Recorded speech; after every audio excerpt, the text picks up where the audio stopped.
السلام عليكم، اهلا بكم حبايبنا الغاليين متابعين قناه دكتور دويتش ومتابعين كتاب تب، وعايزين تعرفوا اجابات كتاب تب. والنهارده الحلقه الثالثه اللي هنشرح فيها الافعال الناقصه بدايه من صفحه 26. وعايز اقول لك ان احنا لسه في الجزء بتاع المراجعه بتاع اولى وثانيه، وزي ما حضرتك شايف انا هدخل في الموضوع على طول، معلش عشان ما اضيعلكش وقتك بتاع الفيديو. احنا عارفين طبعا ان الفيديوهات دي للحل بس. عايزك تذاكر كويس قوي قوي، وبعد لما تخلص مذاكره تحل الحاجات ديت صفحه 26 و27، وبعد كده ترجع تبص على الحلقه. ابدا ابدا ما تتفرجش على الحلقه غير لو كنت عامل كده، عشان ده يكون مفيد اكتر باذن الله. بص يا سيدي، صلي على النبي عليه الصلاه والسلام. اول حاجه رضوى. الافعال الناقصه كلها تصريف ايش بيساوي المفرد، يبقى رضوى فيل. جميل. تاني سؤال دو بياخد اس تي على طول، يبقى كانست. بس في خدعه مشهوره، ساعات بيبقى دو اند فلان، دو اند فلان يبقى انتم، يبقى ساعتها ما ياخدش اس تي. رقم 3 فاس ايا معناها انتم بتاخد تي يبقى فولت. رقم 4 ساره اند ندى، ساره اند ندى مالهم؟ جمع، طالما جمع فهقول كونن. يعقوب اند الينا يعني اتنين برضو جمع، وطالما جمع يبقى فولن. Was möchten Sie نقط، هو möchten بيجيب ايه في اخر الجمله؟ بيجيب مصدر يبقى trinken. Mein Vater will ins Theater gehen. يعني بابا عايز يروح للمسرح. برضو اما بلاقي فعل ناقص möchten او will او ايا كان اخر الجمله بيجي مصدر. يعني مثلا بص، fahren اهو في المصدر، وهنا عندك haben في المصدر، وعندك هنا machen في المصدر، وfahren في المصدر، وhelfen في المصدر، وmachen في المصدر. لازم يجي معاه مصدر في اخر الجمله. بعد كده وصلت الكانس دو كلافيا، لا لسه رقم 8. هالو هي نقط زي اللي معناها حضرتك بتاخد ايه ان يبقى ديوفن. كانس دو كلافيا، كلافيا يعني بيانو، والبيانو بيجي معاه المفروض شبيلن يعزف، يعني يلعب بيانو يعني يعزف عليه، ولازم مصدر. ايش كان زي جود كوخن نقط يبقى باكن، انا بعرف اخبز كيكه او تورته او جاتو مثلا. مصطفى دو ليرنس شون لانج شبانيش، انت بتتعلم اسباني بقالك فتره طويله. نقط دو شون شبانيش بوشا لازم تعرف تقرا كتب اسبانيه، يبقى كانست. هل تستطيع؟ عندك القدره. هما في 3 فيهم اس تي صح؟ بس مشتن وفولن قريبين جدا في المعنى فهستبعدهم، ودي ما فيهاش اس تي فهستبعدها. فاهمني؟ والمعنى كمان طالما انا بعرف اسباني يبقى بقدر، عندي القدره لقرايه الكتب. السؤال 12 يا سيدي مكتوب بابا ايش نقط جلد، يبقى ايش مشت جلد. ما ينفعش انا استطيع ولا انا اكون، ومشت التصريف ومش مناسب مع ايش. علي جود فوس بالشبيلن، يبقى رقم 13 الاجابه كان، عشان علي مفرد زيه زي ايش. في الافعال الناقصه ايش بيساوي المفرد. دي شولر جمع، اوعى تفتكرها معناها الطالب، لا دي او الطالبه، لا دي معناها الطلاب. طب عرفت منين؟ من دي، وبناء عليه تبقى الإجابة جمع اللي هي ديوفن، معناها مش مسموح لهم يستخدموا الموبايل في الفصل. زي دوت an der Kasse bezahlen، يبقى زي müssen. طب ليه كنت وفولن ومشتن غلط؟ فولن ومشتن طالما مع بعض ما تختارهمش، وكنت التصريف مش مناسب. دي بيتزا شميكت زوبا، البيتزا طعمها حلو. دو نوخ ادفاس، عايز تاني، يبقى فيلست. was ihr im Urlaub machen، إير أنتم بتاخد تي يبقى الإجابة فولت. ويانينا كان زوبا تانسن، لازم يبقى مصدر في آخر الجملة. وإيش نيشت كلترن اللي هو يتسلق يعني كده زي القرود، فيبقى إيش كان نيشت. ويدن تاج يعقوب فوسبال شبيلن، يبقى يعقوب مفرد يبقى فيل. كده فهمت يا سيدي الجزء دوت. طيب لسه ناقص 4 أسئلة في صفحة 26. أول سؤال داينة توختا، داينة توختا معناها بنتك. بنتك يبقى مفرد، وبناء عليه تبقى الإجابة كان. هي بنتك بتعرف تتكلم ألماني؟ قال ناين. Er will einen Sprachkurs، will آخر الجملة يبقى مصدر يبقى machen. مونيكا und ich جمع يبقى können. وكان ich ihnen helfen عشان لازم مصدر في آخر الجملة. لسه باقي الأسئلة بتاعت الأفعال الناقصة لحد 20. فريدة spazieren gehen، يبقى فريدة إيه؟ will عشان مفرد. alle يعني الجميع جمع، وبناء عليه يبقى فولن، عايزين يكونوا أغنياء، الكل عايز يبقى غني، مش حد عاجبه رزقه. لكن كله عاجبه عقله. Ich heute Pizza essen يبقى ich ايه؟ ich will. كانست فيها اس تي، فيها اس تي، فيها تي، ما ينفعوش مع ايش بياخد تصريف مجرد كده. ماين اوبا جدي زي ايش بالظبط، يبقى الاجابه كان، عشان عندي مصدر في اخر الجمله يبقى كان بيعرف يتكلم ايطالي. was du trinken يبقى was möchtest du trinken، عايز تشرب ايه. دو sehr gut salsa tanzen يبقى دو كانست بتعرف ترقص صلصه كويس. قال شكرا، مش عارف مبروك على ايه وشكرا على ايه. علي كان بريف او في انجلش، الاجابه شرايبن. طالما عندي مصدر في اخر الجمله عندي ناقص يبقى عايز مصدر في اخر الجمله. رامي وندودو معناها انتم، طالما انتم يبقى الاجابه كنت. مايني جشفيستا يعني اخواتي، الاجابه فولن عشان جمع.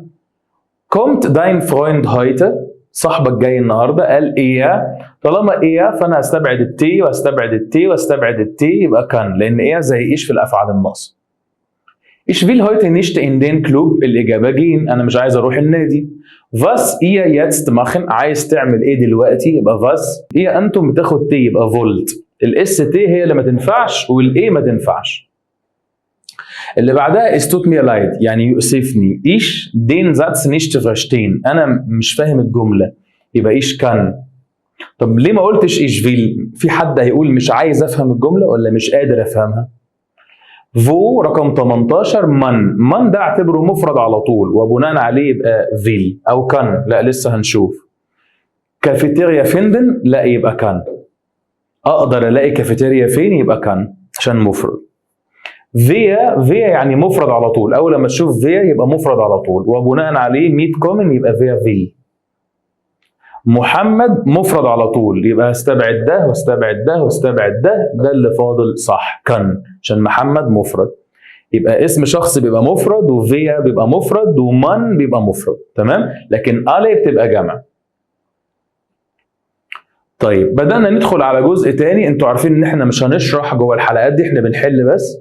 الشرح موجود اهو. المستشاره بتقول ان الافعال المنفصله اوف بيروح في اخر الجمله، او اين بيروح في اخر الجمله، ودي الافعال المنفصله اللي في منهجك. وفي صفحه 28 ده باقي الشرح بتاع الافعال المنفصله ودي اهمها. وفي الاخر 3 اسئله زي ما حضرتك شايف كده، في 3 اسئله على الافعال المنفصله، ثم هنكمل في صفحه 29. يلا افتح الكتاب معايا. Wann steht ihr jeden Tag؟ انا هنا فعل منفصل غير بقى الناقص. الفعل المنفصل بيبقى عندي نصه هو جايبهولي والنص الثاني انا اللي بحطه، انا اللي بختاره. فالفعل اصلا يستيقظ اسمه aufstehen، يبقى انا اختار اوف. طالما شتين موجود اختار اوف. Was macht Nahle am Wochenende؟ Sie kauft ein، تتسوق.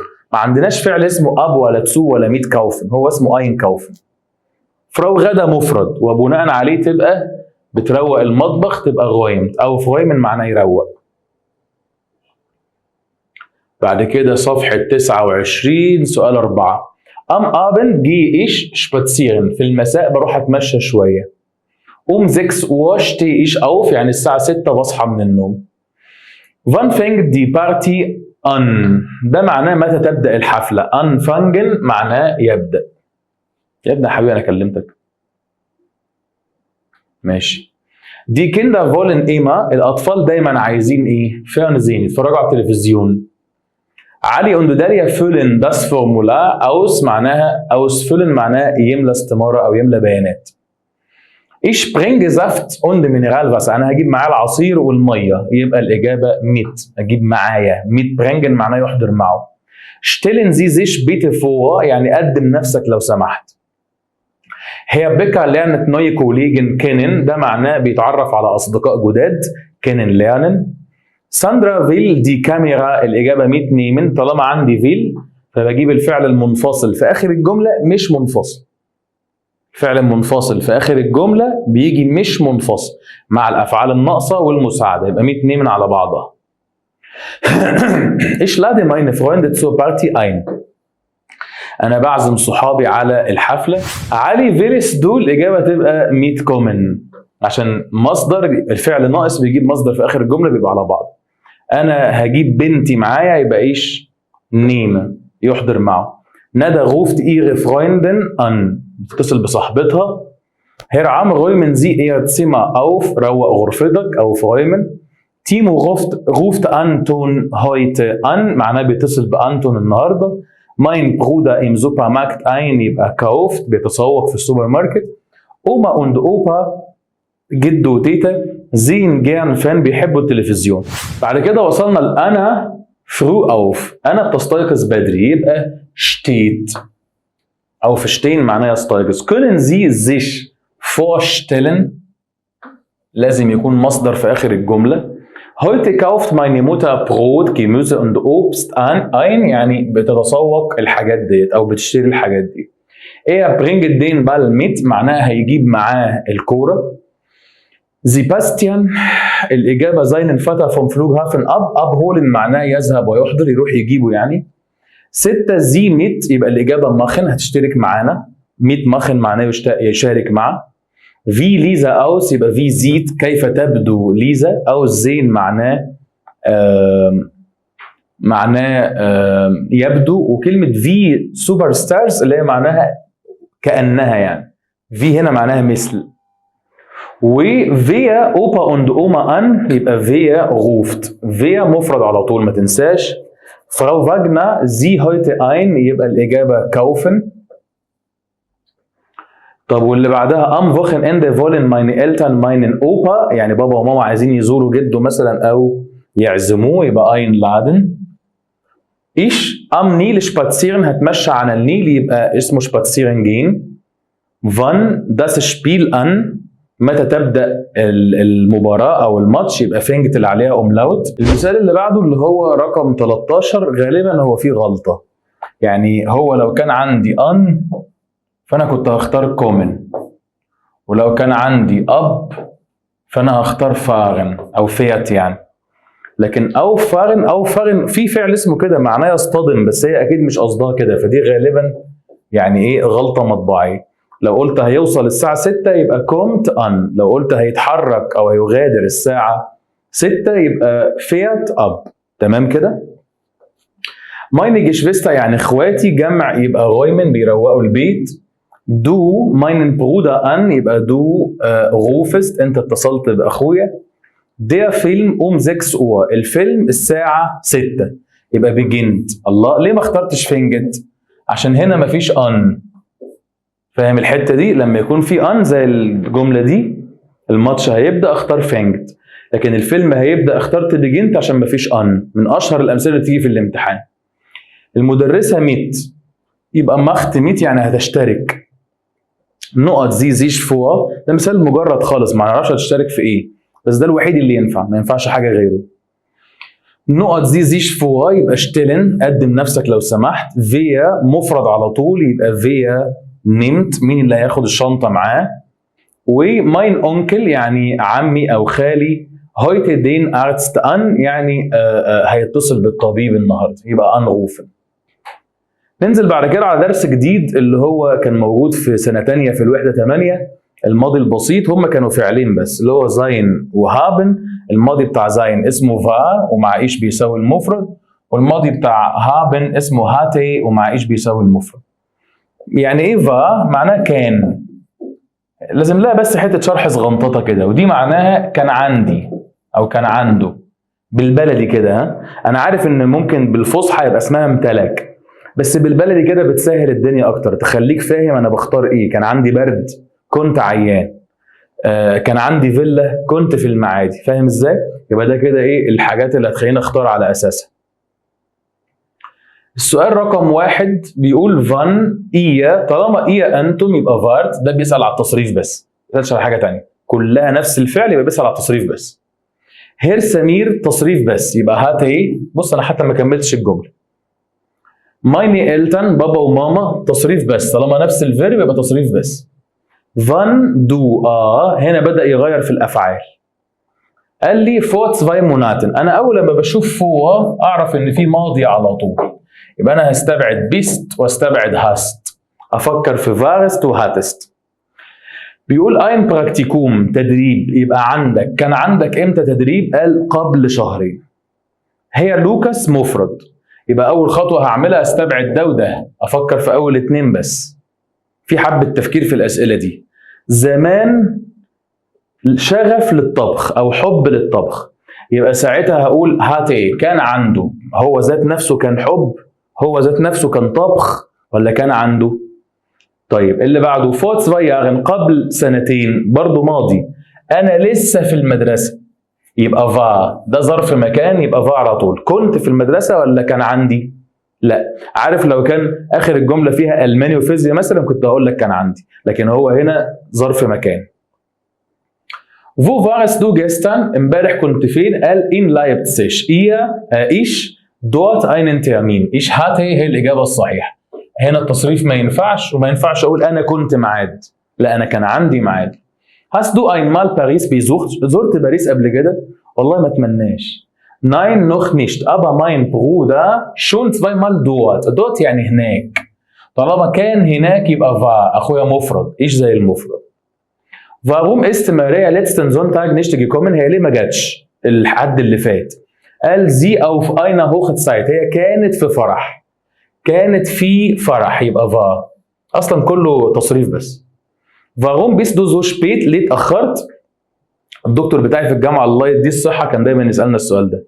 او wo warst du؟ دايما السؤالين دول على طول. انت كنت فين؟ wo warst du؟ واخد بالك؟ اللي هو ايه كنت فين؟ سؤال في الماضي. Ich Kurs bis 18 Uhr يبقى ich hatte اللي هو كان عندي كورس. Hast du gestern ein Picknick gemacht؟ امبارح عملت حفلة، عملت رحلة صغيرة أو نزهة. قال يا gestern ist sonnig. الجو كان مشمس ودافي. Letzten Samstag مصطفى's Geburtstag. السبت اللي فات عيد ميلاد مصطفى، يبقى كان عيد ميلاد مصطفى. Letzten Samstag الله، اقسم بالله العظيم فنانه، والله العظيم فنانه. اللي حاطط السؤالين دول ورا بعض حد بيفهم، وانا والله في ملازمي بحطها كده ورا بعض. سبحان الله، والله انا لسه بشوف الاسئله معاك، انا ما شفتش الاسئله قبل كده في الكتاب. والله فنانه. بص بص بص الفرق ده. عيد ميلاد مصطفى يبقى كان السبت، طب مصطفى عيد ميلاد يبقى كان عنده. شوف الصياعه، يبقى الحته دي في منتهى الاهميه. بص مجرد حرف واحد غير كل حاجة. سؤالين جامدين قوي، وقف الحلقة وبص عليهم تاني. Warum hast du nicht mitgegessen؟ ليه ما أكلتش معانا؟ قال ما كنتش جعان أو ما كانش عندي جوع، ما كنتش أشعر بالجوع. Hunger بتيجي مع haben. Warum hast du nicht mitgegessen؟ ليه ما أكلتش معانا؟ قال hungrig. يا سلام، يبقى ich war. عشان hungrig دي صفة، ما كنتش جعان، لكن اللي فوقيها ما امتلكتش جوع، كانش عندي جوع، كانش عندي نفس يعني. Warum war Mama gestern nervös؟ ليه ماما كانت متنرفزة امبارح؟ sie عندها حق من اللي بتشوف. sie zuletzt viel Stress، كانت مضغوطة، عندها توتر، كان عندها توتر، يبقى hatte ايه؟ Bist du gestern in den Club gegangen؟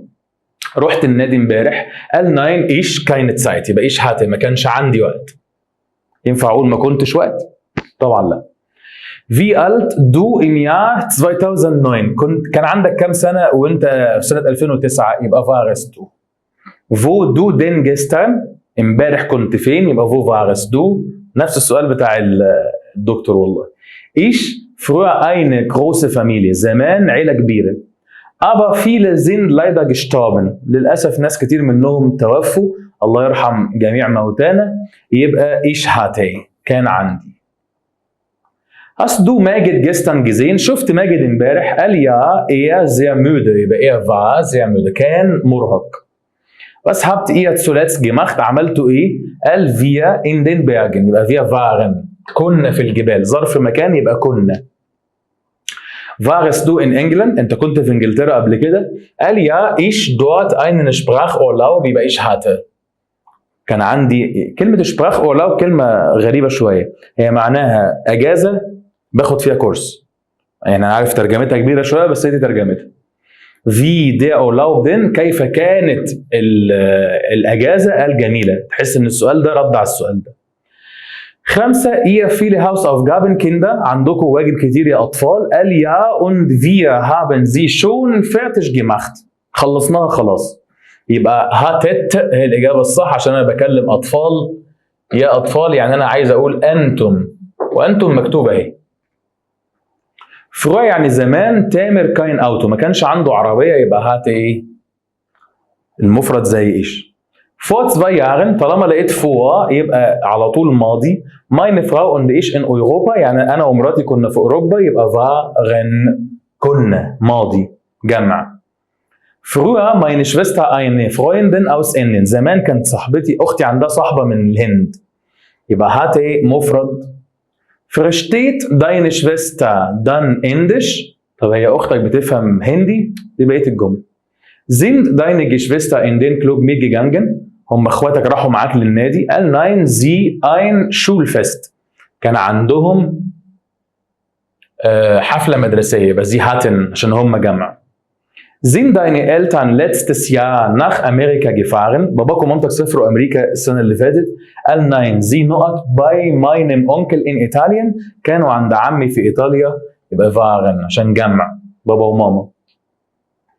Frau Anita hatte keine Kinder ما عندهاش أطفال aber jetzt كان زمان ما عندهاش أطفال aber jetzt sie einen Sohn und eine Tochter دلوقتي عندها يبقى hat sie مضارع عشان بيقول دلوقتي. sie mal يعني بص mein Foto im Kindergarten صورتي وانا لسه في الكيجي oh du warst sehr klein ده انت كنت قصير خالص aber schön بس جميل. warum hast بس كلمة جميل دي تيجي مع البنات بس فغالبا دي بنت يعني.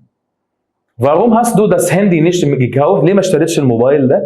قال ich nicht genug Geld ما كانش معايا فلوس كتير يبقى ich hatte. meine Mutter war krank ماما كانت عيانة. sie COVID-19 يبقى sie hatte كان عندها بعد الشر ربنا يعافي الجميع. آخر جزء في الفار وهاتا اللي هو الماضي البسيط meine Lehrer مدرسيني. والله السؤال ده على طول في ملازمي والله الله يبارك لها والله بتجيب الأفكار اللي دمها تقيل قوي عشان تدرب ولادنا عليها. مدرسيني جمع زيانات يبقى sind زيانات يكونوا. warum hast du so viele Tomaten gekauft؟ ليش اشتريت طماطم كتير؟ قال wir gar keine Tomaten zu Hause يبقى wir hatten احنا ما عندناش طماطم في البيت ما ينفعش اقول احنا مش طماطم اكيد احنا مش طماطم. war die Führung schon هي الجولة مع المرشد السياحي كانت حلوة. قال ja wir hatten wirklich Glück كنا محظوظين او كان عندنا حظ. wo warst du schon lange؟ كنت فين؟ قال in Köln بقالك مدة طويلة. قال له ich eine Ausbildung يبقى ich hatte كان عندي هناك تدريب يعني. meine Familie eine Villa عيلتي فيلا يبقى الإجابة hatte كان عندها. wo du und dein Bruder الخدعة المشهورة جدا أنت وأخوك يبقى أنتم وبناء عليه wo wart أين كنتم. نبدأ ندخل على الزمن اللي بعد كده اللي هو زي ما حضرتك شايف المضارع التام أو البيرفكت في جزء بيجي مع هابن وفي جزء تاني بيجي مع زين. عايز تسمع الشرح بتاعه في فيديو على يوتيوب نزل من كام يوم كده شارح لك فيه القصة دي على القناة بتاعتنا وفي فيديوهات قديمة كمان شرح الدرس على بعضه الدرسين على بعض التلاتة مضارع وماضي وماضي. لو عايز أي حاجة اسألني وأنا أبعته لك في لينك على الواتساب. احنا دلوقتي في صفحة 34 لا في هنا لسه سؤالين اهو. السؤالين دول ايه بقى؟ بص يا سيدي هو هنا بيقول لي جيليت اخر الجمله عندي تصريف ثالث يبقى انا محتاج يا هابن يا زين يبقى اول خطوه هعملها استبعد ده. وعندي اير انتم يبقى هستبعد ده يبقى انا افكر في هابت وزين ده من افعال هابن يبقى هابت. طب انا عرفت منين؟ ارجع للشرح لازم ترجع للشرح. افعال زين قليله 14 فعل وممكن يتدبلوا يعني يبقوا حاجه و20. طيب بيتدبلوا ازاي؟ احفظ ال 14 وبعد كده بحط مقاطع الموضوع سهل جدا. لكن ال 14 الاساسيين دول هم اللي ما بيتغيروش او 15 بالكتير. فارجع احفظ الاول ثم حل في الكتاب ثم بص على الحلقه. طيب السؤال الثاني بس hast du gestern عملت ايه امبارح؟ قال ich habe ein bisschen Musik gehört سمعت موسيقى امبارح. ما ينفعش شفت او قريت.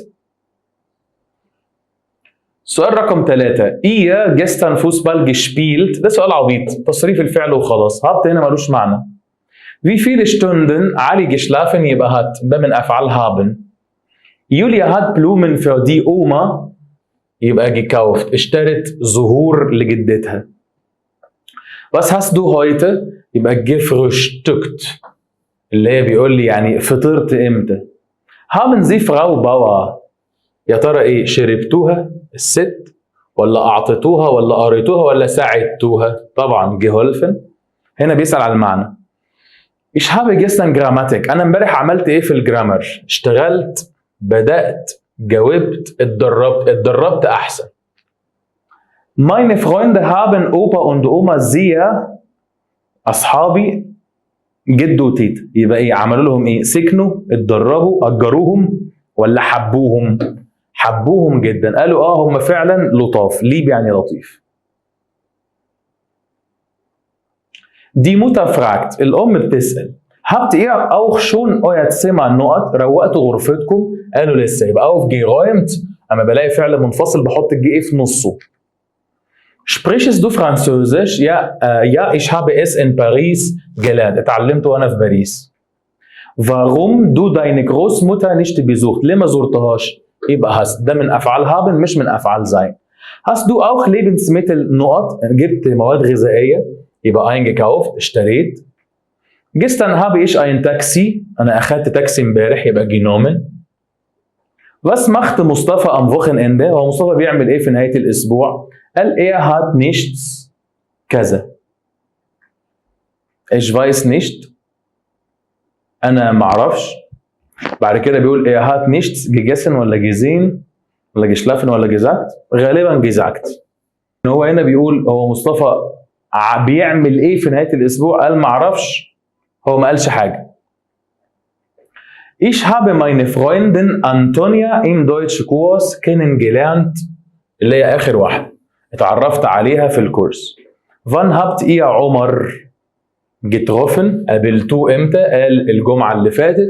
Hast du das Deutsche Buch dabei؟ معاك الكتاب الالماني دلوقتي في حوزتك يعني؟ قال nein ich habe es leider zu Hause vergessen، نسيته في البيت للاسف. Meine Kinder haben gestern sehr viel Schokolade، الشوكولاته بايه؟ ممكن gegessen ولا getrunken؟ قال انا كمان اطفالي بيحبوا ياكلوها. هي gegessen هي الاقرب، getrunken مش غلط، بس هي هنا وضحتها في بقيه الجمله. يعني لو بقيه الجمله مش موجوده ينفع الاثنين. هتقول لي هو في حد بيشرب شوكولاته؟ هقول لك الهوت شوكليت والكاكاو والحاجات ديت. Meine Geschwister، اخواتي، جمع، يبقى اول حاجه هعملها هستبعد اللي مش جمع، يبقى haben او möchten او sind. انا عندي هنا ماضي يبقى استبعد möchten، وده مش من افعال sein يبقى استبعد ده، يبقى دي الاجابه الصح. Wo du Deutsch gelernt، يبقى wo hast، اخر الجمله ماضي يبقى مع hast. نقط ihr die Hausaufgaben gemacht، يبقى nein noch nicht، يبقى habt، عملت الواجب قال لسه. Wie geht es مريم؟ قال هي عامله ايه؟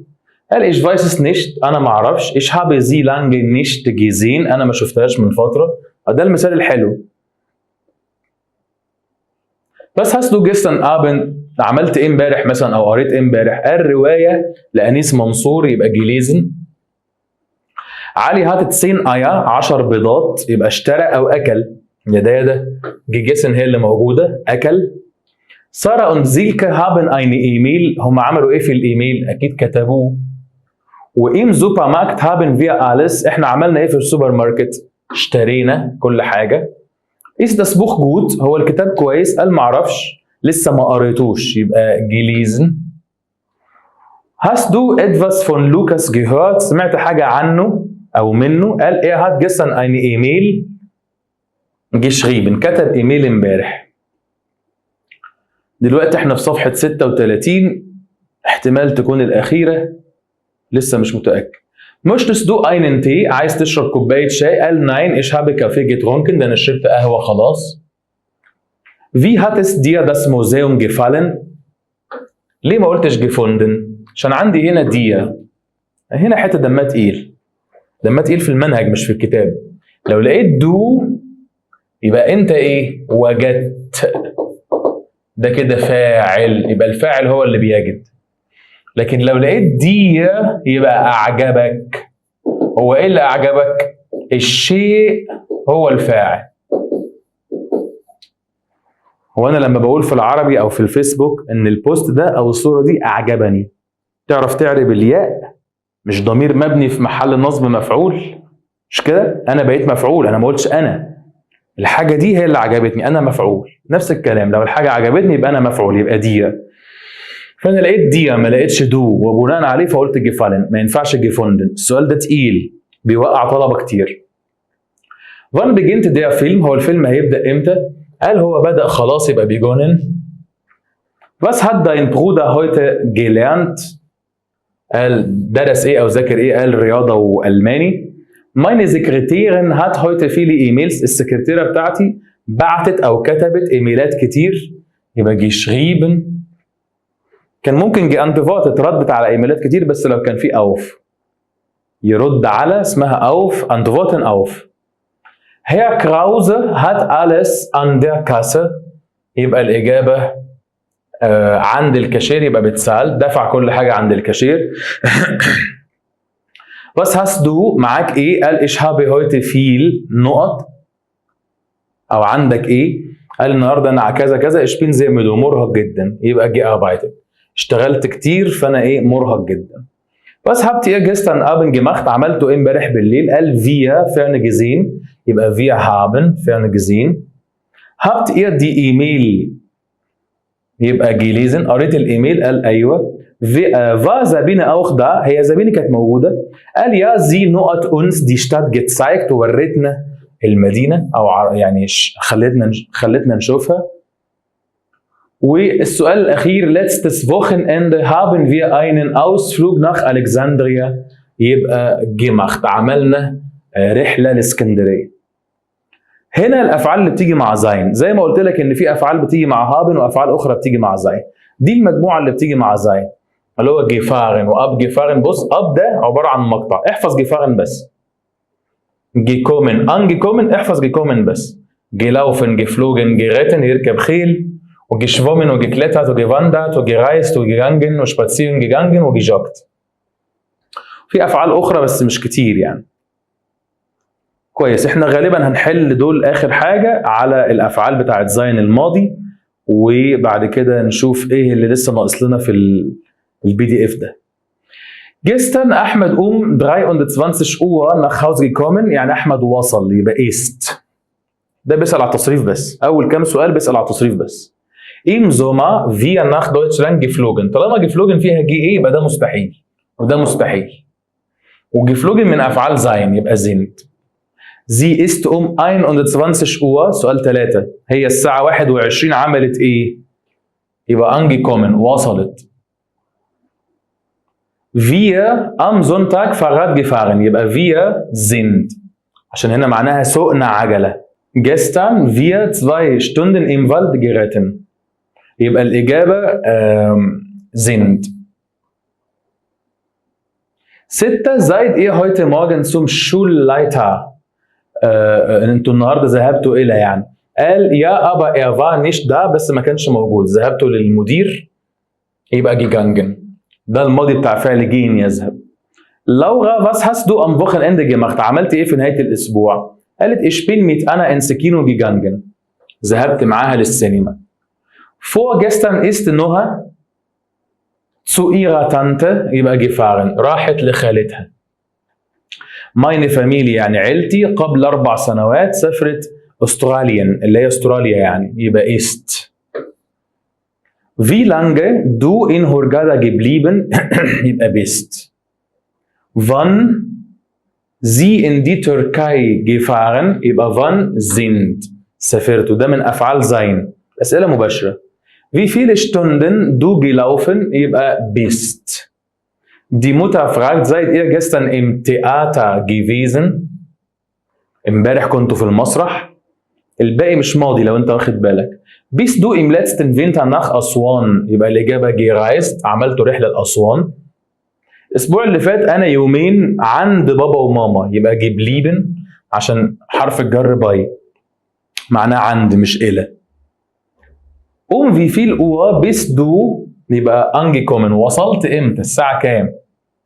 Er hatte gestern keine Arbeit und ist ins Kino. بص الجملة خلصت لحد هنا، عشان أنا ما ينفعش أجيب ماضي ومعاه ماضي تاني. الجملة التانية فيها فعل أهو، فعل مساعد، اللي هو ist، يبقى حاجه من دول. gefragt مستحيل، هو بيقول لي الى السينما، يبقى الاجابه gegangen، ذهبت للسينما. meine Freundin und ich sind eine Stunde durch den Park، يبقى الاجابه gejoggt، قعدنا نجري عبر الحديقه او جوه الحديقه. gegessen قعدنا ناكل ساعتين، وبعدين من افعال هابن. وجشلافن نمنا ساعتين من افعال هابن برضو. geflogen سافرنا بالطياره، ازاي عبر الحديقه. wir sind zusammen ins Konzert، يبقى الاجابه gegangen، رحنا للحفله الموسيقيه. du gestern zur Tanzschule gegangen، يبقى bist، رحت امبارح لمدرسه الرقص. كويس، لسه في حاجات تانية اهو، ان شاء الله نكون خلصنا كل الافعال. Herr hat man 2 Wochen in Polen gewandert، يبقى ist، ده من افعال sein. Am Abend bin ich alleine spazieren gegangen، امبارح اتمشيت لوحدي شويه. الباقيين من افعال haben مش من افعال sein. bist du gelaufen، انت رحت مشي؟ قال لا انا رحت بالاتوبيس، يبقى mit dem Bus gefahren. Wo bist du gestern، امبارح قال ich war beim Arzt، يبقى كنت فين امبارح. wo bist du gestern gewesen. die Schüler sind heute، خلي بالك جمع اهو عشان die Schüler، الطلاب heute in die Schulbibliothek، راحوا المكتبة النهارده، يبقى gegangen. wo bist du gestern، امبارح نفس السؤال بتاع 4، يبقى gejoggt، ده الماضي بتاعها، الباقي مش ماضي. was habt ihr gestern Abend gemacht، عملتوا ايه امبارح بالليل؟ قال wir in die Oper gegangen، يبقى wir sind، ده من افعال sein، gegangen من افعال sein. gestern ich mit Mama und Papa in die Stadt gefahren، يبقى bin، رحت انا وماما وبابا للمدينه، يعني يقصد وسط البلد. wann bist du das letzte Mal كذا كذا، عندي هنا bist، يبقى انا هدور على فعل من افعال sein. ده غلط، ده غلط، وده غلط، يبقى جيراتن هو يقصد ركبت خيل اخر مره امتى. wir gestern in der Schule gewesen، مين اللي كان في المدرسه؟ يبقى wir ist، خلي بالك wir مفرد على طول. wo wart ihr gestern Nachmittag، انتوا كنتوا فين امبارح؟ قال wir in die Sprachschule gegangen، يبقى احنا ذهبنا. انسى، اوعى تحط ماضي وماضي في جمله واحده. من حيث الزمن ده موجود في الالماني، هو موجود بس مش موجود في منهجك، يعني ما ينفعش تحط ماضي وماضي ابدا. انا عندي جيجانجن يبقى زينت. möchtest du einen Kuchen، عايز حته جاتو او كيك؟ قال nein danke ich habe schon 2 Brötchen، انا اكلت قطعتين خبز، يبقى gegessen، ده من افعال haben. و was hast du gestern gemacht، عملت ايه امبارح؟ قال انا في الغابه، يبقى الاجابه gegangen gefahren gelesen ولا spazieren gegangen. طالما في الغابه يبقى اتمشيت، spazieren gegangen. wann deine Kinder gestern aufgestanden، ولادك صحيوا امبارح امتى؟ ده من افعال sein برضو، يبقى sind، ما ينفعش ده ابدا، الاطفال جمع. نقط ihr gestern im English Garten spazieren gegangen، في حديقه اسمها الحديقه الانجليزيه هناك، بيقول اتمشيتوا فيها. بص هو هنا لما قال im قال spazieren gegangen اللي احنا اخترناه من شويه، يبقى الاجابه زايد. نفس السؤال بس بتشقلب. warum ihr erst so spät gekommen، امبارح جيتوا متاخر ليه؟ انتم يبقى على طول، ده ما ينفعش، ده انا عندي ماضي، وده ما ينفعش، انا عندي ماضي، يبقى حاجه من الاثنين. ده من افعال sein يبقى زايد. بعد كده باربارا gestern 2 Stunden geschwommen، امبارح عامت ساعتين، يبقى الاجابه ist. بصوا غالبا السؤال ده مش مظبوط، في حاجه هرجع للمستشاره وبقول لكم عليه في حلقه منفصله. letzte Woche ist mein Onkel nach Spanien، يبقى الاجابه geflogen. طيب هنا تمارين عامه على الماضي haben وsein مع بعض، وبعد التمارين العامه لقينا عندنا صيغه الامر. انا هدخل على صيغه الامر لان احنا خلاص اتكلمنا على الماضي بما فيه الكفايه، والجزء بتاع التمارين العامه حله واسالني على الواتس او اسال عند تيب على الصفحه بتاعتهم، وهم هيردوا عليك باذن الله، او انا هرد عليك، انا تحت امرك. الامر بقى مميز جدا بعلامه التعجب زي ما انت شايف. بص علامه تعجب، علامه تعجب، هنا مفيش علامه تعجب، المفروض يبقى فيه علامة تعجب على طول، بس هي ممكن تكون ايه؟ نسيان ولا حاجة مفيش في الثلاث جمل دول. طيب هو الأمر أنا بأمر مين؟ يا إما بأمر شخص، يا إما بأمر مجموعة من الناس، يا إما بأمر احترام. فأنا عندي هنا نادر، يبقى ده شخص، يبقى فعل من غير تصريف على طول كده. زي في العربي آخر 3 سور في القرآن الكريم، قل هو الله أحد، قل أعوذ برب الفلق، يا أيها المدثر قم فأنذر. فين التصريف؟ فين أنت؟ ولا في أنت ولا في تصريف، زي الألماني، ولا في دو ولا في تصريف، يبقى فعل من غير تصريف. سارة عند دانيال، أنا هنا بأمر مجموعة. طب في العربي هأمر مجموعة إزاي؟ أقيموا الصلاة، آتوا الزكاة، تعاونوا، في واو.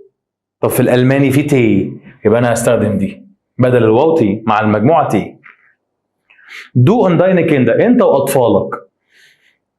أم نخ متاك فور باي، يبقى تعالوا. كومت لازم علامة تعجب عشان الطالب يفهم إن ده أمر. سمغا بيت لانجزام، اتكلمي بالراحة، أنا ما بعرفش أفهمك وأنت بتتكلمي بسرعة يعني. يبقى شبريش، أنا بأمر واحد، يبقى من غير تصريف. فراو مايا دوت أينن ريجنشيرم، طالما فراو مايا يبقى كاوفن زي على طول كده، عشان الدنيا بتمطر بره فهاتيلك شمسية. مايني شولا يعني يا طلابي خليكوا هادين أو صوتكوا واطي، يبقى زايد. إيش دنك إيش هابي فيبا، أنا أعتقد إن عندي سخونية. دان دخ تسوم أرست، اذهب للطبيب، يبقى الإجابة هنا جي. أنا هنا بأمر واحد لأن هو كان بيقول إيش، ما كانش بيقول فيا. بعد كده زي بيت دي تسو، يبقى الإجابة مخن زي، طالما في عندي زي فأختار إيه إن على طول. عمرو عند دنيا بأمر مجموعة، يبقى تي. هتقولي طب ليه ما اخترتش دي؟ لا، تي بدون تحويل. طالما بأمر إير أنتم، الفعل ما بيكونش قوي مع إير أنتم. 10 زي بيت عندها كاسة، ادفع عند الكاشير، طالما في زي يبقى إيه إن على طول. هير أحمد، عندي هنا لازم هير أحمد يبقى زي، يبقى الإجابة دي معناها وقع هنا لو سمحت. 12 عندي هنا زي، يبقى إيه إن على طول. ماين كيندر يعني يا أطفالي، غوهش خليكوا هادين، يبقى أنا بأمر مجموعة فهقول لهم زايد. دو هاست هونجا، أنت تشعر بالجوع، قال كل حاجة. قال طب على سبيل المثال إيه؟ قال له ممكن تفاح، ده معنى الجملة على بعضها. يبقى إيس فعل من غير تصريف، إن أنا بأمر واحد. يا مريم أنا بأمر واحد، يبقى اشتي أوف اصحي. يا تيتا، هعتبر تيتا كأنها صاحبتي أو أختي فهقول لها اعملي كذا. بيتي أين فلاش ميت، يبقى نيم. وأكرم، هو زمان في الأربعينات والخمسينات كان الألمان بيكلموا جد وتيتا وبابا وماما بصيغة حضرتك، لكن دلوقتي بيكلموا بصيغة دو عادي، أنت. يا أكرم نشت فيل، وفي الامتحان أعتقد بشكل كبير جدا ما بيجيبش الاثنين، إن الاثنين ينفعوا، بس هو يعني الموضوع مش كمان يعني أنا كلغة المفروض ما بتكلمش قوي على العادات والتقاليد والثقافة والحاجات دي جوه المنهج أو جوه الامتحان، فهو في الامتحان ما بيحطش نفسه في المزنق ده، يعني هما الاثنين ينفعوا مش هضحك عليك، بس دي أقرب عشان الثقافة بتاعت الألمان دلوقتي إن هما بيقولوا دو عادي. يا أكرم اتفرجش على التلفزيون كتير، يبقى زي ديت فعل، بعد ما حولته شلت الاس تي. الافعال القويه بتمشي بالطريقه دي. يا اطفال الى السرير، يبقى جيت. مياده روقي غرفتك، يبقى غويم، ممكن احط ايه. ويا محمد بيتي اينن بال، هات معاك كوره، يبقى برينج ميت. تعالى يلا نشوف مع بعض. يا مريم، انا عايز هنا بأمر واحده يبقى مخ واحط علامه تعجب. يا صلاح بأمر واحد بس يبقى فار، يعني سوق مش بسرعة، سوق بالراحة شوية. يا ندى بأمر واحدة بس يبقى غايمة. يا إبراهيم بأمر واحد بس يبقى هيلف، ساعدني، هيلف ميا زي هيلب مي. يا هير مولر، أنا طالما هير مولر يبقى زي على طول. درس لذيذ. إيش فرشتي دي ريجل نشت، أنا مش فاهم القاعدة، اسأل المدرسة، يبقى فراج عشان هنا أنا واحد اللي بيكلمني. اللي بعديها زي بيتلايزه، يعني حضرتك اهدى لو سمحت، حد كبير فاقول له زين زي، حاله شاذه هي اسمها كده زين زي. توماس رقم 8 بيتي ان دير كافيتيريا نيشت ام بورو. كل في الكافيتيريا وما تاكلش في المكتب. زبينة مية بيت داس بوخ، اديني القاموس، يبقى جيب مية. ماريا und اندرياس انتوا الاثنين اعملوا ايه؟ طالما امر المجموعه يبقى افنت، افتحوا الشباك. مارا اسم بنت، يبقى جاوبي على السؤال، يبقى انتفوت. قلت لك من شويه ان انتفوتن بياخد اوف لو انت فاكر. هير مصطفى يبقى اركليرن زي، انا عندي هنا زي يبقى اركليرن. نادر und امير بامر مجموعه يبقى انا هقول لهم زايد. ينس ديش زوفات، ديش دي من اشارات ان انا بامر شخص واحد يبقى انتشولديجه، اعتذر حالا لروزا. بعد كده فراو باوا زي بيت دي نامن دي تايل نيما يبقى نوتيرن زي، قربنا نخلص. ماين كوليجن يبقى الاجابه تبقى هيرت عشان انا بامر هنا زمايلي. واخر حاجه ماما ايش فيند دين جيم بوي نشت، انا مش لاقي الاتاري بتاعي ده، قالت تدور في السله او في الباسكت ده يبقى زي دوخ. ليه بامر شخص؟ عشان هنا في ايش 18 زي، طالما زي يبقى جين على طول، زي بتاخد ايه ان على طول. وداليا بامر شخص يبقى هقول لها شرايب، وممكن شرايبي ده صح وده صح. صلاح بامر شخص يبقى دين تكست لاوت، يبقى الاجابه لي سوفوا، معناه اقرأوا بصوت عالي، قولوا بصوت عالي. هنا هنبدأ ندخل على حاجة تانية بس مش في حلقة النهاردة طبعا، اللي هي الأسماء. حتى بص كده البي دي اف خلص خلاص، احنا وقفنا عند صفحة 41. والحلقة طبعا النهاردة طويلة شوية، كان فيها حبة أفكار، الأفعال الناقصة والمنفصلة والماضي البسيط والأمر، بصراحة دسمة. بس احنا كده خلصنا جزء الأفعال تماما من منهج سنة تانية، وهنبدأ ندخل على الأسماء والأدوات والأكوزتيف والجمع الحلقة الجاية بإذن الله. استنانا وتابعنا، ويا رب يا رب يوفقكم. وألف شكر للكتاب وألف شكر لحضراتكم لو كملتوا الفيديو لحد دلوقتي. ويا ريت لو انت فعلا بتتفرج على الفيديو لحد دلوقتي، يا ريت تكتب لي في التعليقات تقول لي انا كملت الفيديو للاخر، هعرف ان انت انسان محترم ومخلص وكمان بالك طويل. يعني دي حاجه مش سهله ان حد يتفرج على فيديوهات علميه بالطول ده. ربنا يا رب يوفقكم ان شاء الله، واشوفكم على الف خير المره القادمه. تشوز.